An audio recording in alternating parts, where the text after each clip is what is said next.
नमस्कार दोस्तों, मैं एस्ट्रोलॉजर सचिन स्वागत और अभिनंदन करता हूं अपने सभी प्रिय दर्शकों का। हम बात करने वाले हैं शनि के वक्री होने की। शनिदेव 5 जून को वक्री हो जाएंगे और 12 जुलाई तक वक्री अवस्था में रहेंगे कुंभ राशि में। वैसे तो शनिदेव टोटल 141 दिनों के लिए वक्री हो रहे हैं, लेकिन शुरुआत में 12 जुलाई तक कुंभ में रहेंगे, फिर उसके बाद वक्री का मतलब होता है उल्टी चाल, यानी कि मकर राशि में आ जाएंगे। तो फिलहाल हम 5 जून से 12 जुलाई की बात करेंगे। वक्री का मतलब आप सबको पता है, यानी शनि जब उल्टी चाल चलने लगेंगे। वैसे भी शनि देव कर्म के देवता हैं, न्याय के देवता है और थोड़ा स्लो चलते हैं, मंद गति से चलते हैं। तो कुछ के लिए ये अच्छा है, कुछ के लिए बुरा है। फिलहाल अभी बहुत ज़्यादा नुकसान मिथुन राशि वालों को नहीं हो रहा है। अभी राहत का समय है और इस राहत के समय में लाभ उठाने की कोशिश करिएगा, क्योंकि हम बात करने वाले हैं मिथुन राशि की। तो अगर आप अपनी गोचर कुंडली को ध्यान से देखें तो कहाँ पर बैठे हुए हैं, 11 नंबर कहाँ लिखा हुआ, भाग्य स्थान पर। तो शनिदेव भाग्य स्थान में बैठे हुए हैं और भाग्य स्थान क्या है, देवगुरु बृहस्पति का घर है। और देवगुरु बृहस्पति से शनि देव की बहुत अच्छी ऐसी जोड़ी है जो कभी टूट नहीं सकती। अब आप देखिए, शनिदेव को बोला जाता है काला चना। काला चना होता है ना, उसको शनि बोला जाता है। और जब काले चने का छिलका उतर जाए तो पीली दाल निकलती है, तो वो हो जाते हैं गुरुदेव। देखिए कितना गहरा संबंध है एक दूसरे में। तो शनिदेव के पास 3 दृष्टियां होती हैं, तीसरी, 7वीं, 10वीं दृष्टि। और शनिदेव की दृष्टि हमेशा खतरनाक होती है, जैसा कि आप लोग जानते हैं। तीसरी दृष्टि सबसे ज़्यादा खतरनाक मानी जाती है।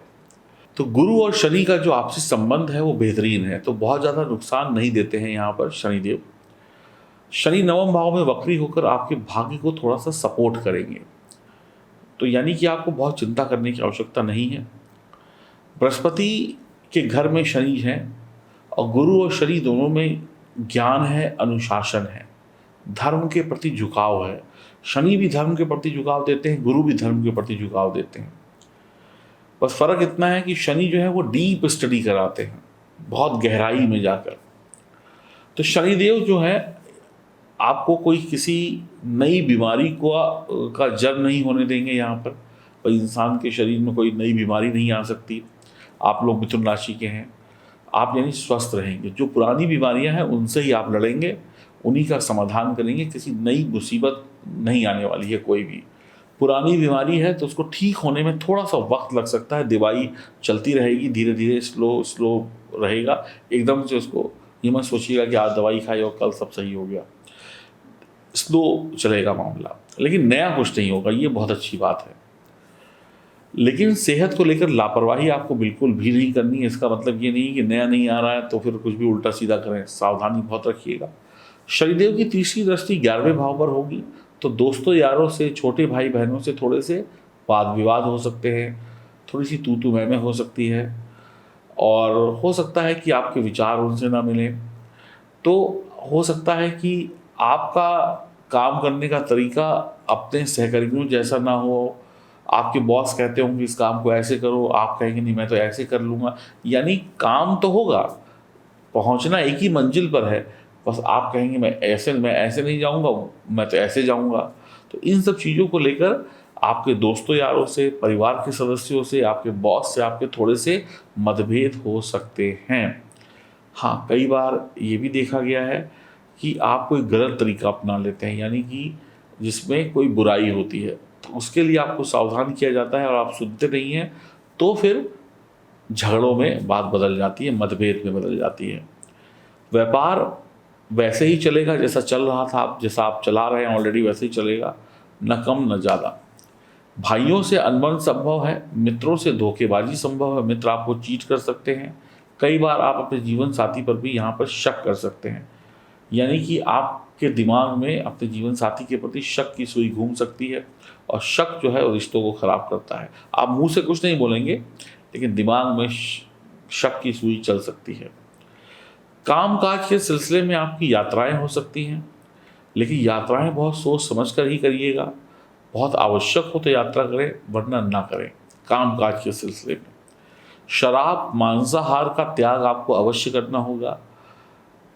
शनि आपके मन में डर और अशांति पैदा कर देंगे। कभी कभी आपको ऐसा लगेगा कि नहीं, ये काम मैं नहीं कर सकता, ये काम तो बहुत ही कठिन है, और ये अशांति आ जाएगी, आप बेचैन हो जाएंगे, नहीं नहीं ये काम नहीं, मुझे लाइक होता ना डर बैठ गया, बेवजह का डर भी कभी कभी आपके मन में आ जाएगा। शनि की सप्तम भाव पे दृष्टि होगी तो यात्राएं सोच समझ कर करने पर ही फायदा है अगर काम काज से जुड़ी हैं। आपके नीचे आपके अंडर में जो भी लोग काम करते हैं उनसे प्रेम पूर्वक बात करिएगा। आप अपने प्रयासों में तरक्की पाएंगे और धीमे धीमे आगे बढ़ेंगे। जल्दबाजी बिल्कुल भी नहीं दिखानी है, वक्त के साथ साथ चलना है, तरक्की धीमे धीमे ही होगी। जब पता है कि भैया धीमे धीमे चलकर ही तरक्की होनी है तो ज़बरदस्ती क्यों भाग रहे हो, मत भागो, रुक जाओ। एक बात और कहना चाहूँगा, जब तक आप शराब और मांसाहार को छोड़ेंगे नहीं तब तक तरक्की भी नहीं होगी, और आप अगर इसको छोड़ देंगे तो आपकी तरक्की के समझ लीजिए 50% काम हो जाएगा, 50% तेज़ी से तरक्की हो जाएगी। आप अपनों से अधिक परायों से, यानी जिनसे आपको उम्मीद नहीं थी, वो आपकी हेल्प कर देंगे। शनिदेव आपको विदेश यात्रा के विषय में सजग कर सकते हैं। कोई आपका विदेश से संबंधी काम है, विदेश जाना चाहते हैं तो आप उसकी तैयारी करिए। थोड़ा विलंब होगा लेकिन काम बन जाएगा। शिक्षा में थोड़ी बहुत परेशानी हो सकती है, यानी कि कई बार आपको क्या कहते हैं, एग्ज़ाम डिले हो जाए, या आपकी तैयारी में कोई कमी रह जाए, या आप वक्त पर एग्ज़ाम सेंटर पर ना पहुंच पाएँ। कुछ ना कुछ ऐसी टेक्निकल प्रॉब्लम भी हो सकती है। कई बार आप लोग को कर्ज लेना पड़ सकता है। पैसा कमाने में मत सोचिएगा, पैसा तो जितना कमा रहे हैं ना अभी आप उतना ही कमाएंगे, उसमें कोई बहुत ज़्यादा बढ़ोतरी नहीं होने वाली। इस उम्मीद में मत जाइएगा कि एकदम से आप कोई 30 मार्क का बन जाएंगे। तो पैसा कमाने की तरफ थोड़ा ध्यान दीजिएगा, पैसा बचाने की तरफ ज़्यादा ध्यान दीजिएगा, यानी पैसा जोड़ने की तरफ ज़्यादा ध्यान दीजिएगा।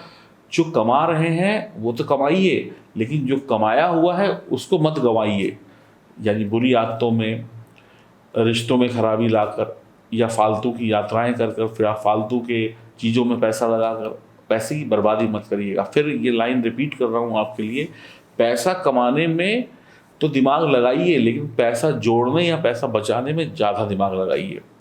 आपके शत्रु आपको बार बार परेशान करेंगे।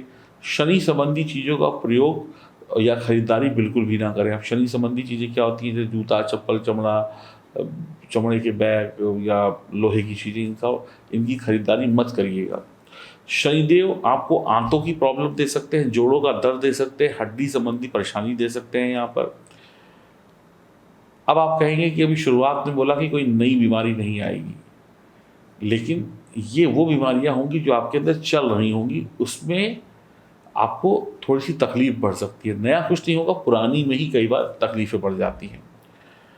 धर्म स्थान पर देखिए, बहुत ध्यान से सुनिएगा। धर्म स्थान यानी आपके घर के आसपास आप मंदिर, गुरुद्वारे, चर्च कहीं पर भी जाते हैं, धर्म स्थान पर जूता, चप्पल, पर्स या चमड़े से बना हुआ कोई आइटम आपका खो जाता है। मान लीजिए आपने चप्पल उतारी और चप्पल खो गई, जूता उतारा और वापस में आए तो एक मिला, एक नहीं मिला, या दोनों नहीं मिले, या फिर आपका कोई बैग आपका खो गया, धर्म स्थान में आप लोग रख के बाहर रख के चले गए, दर्शन करके आएंगे, अब वो कैसे भी खो गया, बाद में आप लड़िए कि हमारा बैग कहाँ गया, पुलिस केस करिए, उससे मुझे मतलब नहीं है। मेरा मतलब है सिर्फ खोने से। अगर आपका धर्म स्थान पर जूता, चप्पल, पर्स या कोई भी चमड़े का सामान चोरी हो जाता है तो ये मुसीबत आने का अलार्म होगा। तो कृपया करके सतर्क रहिएगा और वाहन बहुत सावधानी से चलाइएगा। कानून का उल्लंघन बिल्कुल नहीं करिएगा, वरना फंस जाएंगे बड़ा बुरे। यात्राएं सोच समझ कर करनी है और बेहतर यात्रा करें, वरना रिजल्ट बुरे होंगे। वाहन की देखभाल, जो आपके घर में मोटरसाइकिल, कार, साइकिल जो भी कुछ है, उसकी पूरी देखभाल करें। तेल चेक करें, ब्रेक चेक करें, ऑयल चेक करें, कूल हंड चेक करें, कहीं ऐसा ना हो कि बीच सड़क पे खराब हो जाए। इस बात का भी बहुत ध्यान रखना होगा आपको। ट्रैफिक के नियमों का पालन करिएगा, मानसिक शांति को बनाए रखिएगा। आप अपनी बहुत ज़्यादा चिंता में मत डूबिए। भैरव बाबा के मंदिर में शराब का दान करें। देवगुरु बृहस्पति के उपाय करें, जैसे माथे पर केसर या हल्दी का टीका लगाएं, या पीली चीज़ों का दान करें, जैसे पीला कपड़ा, केसर, सोना, चने की दाल, या और भी जो पीली हल्दी, केला, इन सब का चीज़ का दान आप किसी धर्म स्थान पर करें। और अपने धर्म के प्रति पूर्ण आस्था रखें और अपने जीवन साथी से वैचारिक मतभेद मत करिएगा, क्योंकि यहाँ पर कई बार जीवन साथी से तू मैं हो जाती है। अब कुछ लोगों की शादी की रिश्ते की बात चल रही होगी कि शादी तय करनी है, वहाँ पर भी विलम्ब देखने को मिल सकता है। वहाँ पर भी बात पक्की होते होते टल सकती है।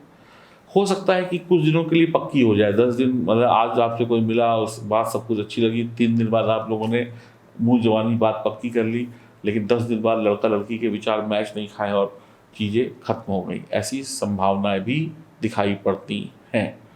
तो मैं यही कहूँगा, नुकसान आपका बहुत ज़्यादा नहीं है, ज़िंदगी जैसे चल रही है वैसे ही चलेगी, थोड़ी सी बेहतर हो सकती है, तो इसको मेंटेन रखिएगा। अभी यहाँ पर आपको ना बहुत ज़्यादा पाने की इच्छा रखनी चाहिए, जो है उसको वैसा ही रखे रहें, ये आपके लिए ज़्यादा सही रहेगा। और अगर आप अतिरिक्त प्रयास करते हैं, अपनी जन्म कुंडली की जांच कराकर सही उपाय करते हैं, तो फिर आप ज़्यादा की उम्मीद भी रख सकते हैं। बाकी सामान्य लोगों से मैं यही कहूँगा, ज़्यादा पाने के चक्कर में कोई गलत फैसला मत लीजिएगा, जो है वो भी ना चला जाए। तो उम्मीद करता हूँ आपको शनि के वक्रत्व काल में शुभ परिणाम मिले, ईश्वर आपकी सहायता करे। और आप जन्म कुंडली की जांच जरूर कराइए, ताकि आप हमेशा ग्रहों के अशुभ प्रभाव से बचते रहें। कुंडली है तो यकीन मानिए कुंडली है, और कुंडली में जो बताए जाएंगे उपाय अगर आप वो करते हैं तो जीवन सुरक्षित है। हरिओम, नमस्कार।